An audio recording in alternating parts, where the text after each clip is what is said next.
Hello guys, magandang araw. For today's video, ang lulutuin naman natin ngayon is buttered shrimp and talangka. So, ito yung lulutuin natin ngayon guys. Iba-buttered shrimp natin. Ayan, meron akong ready talangka dito.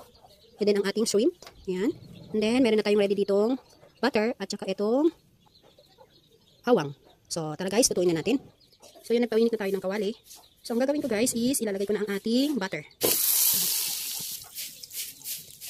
Antayin lang natin mag-melt yung ating butter guys.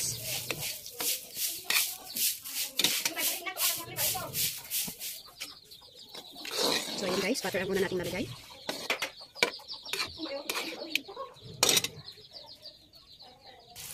Okay na ang ating butter. Ang sunod natin ilagay guys ang ating bawang.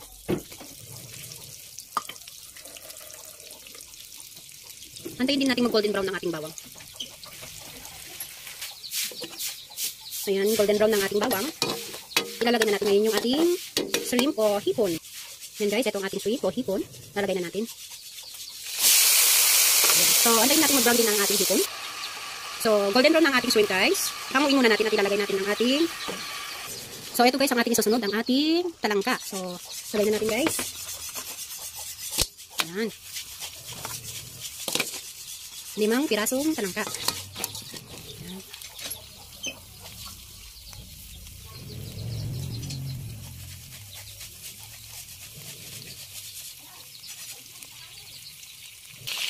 Ayan, luto na ang ating talangka. So, balik ulit natin ang ating shrimp. Ayan, guys. So, binalik ulit siya, guys.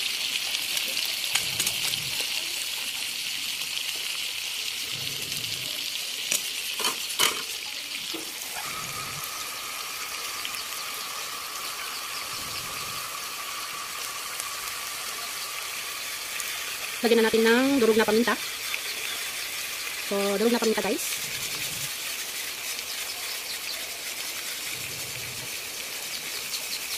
Para pampalasa. Lagyan din natin ng patis. Tansyahan na lang.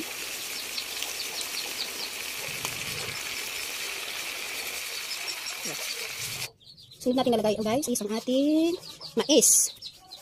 So, lagay na natin. Medyo mainit-init pa yung ating mais. Yan. Haluin natin.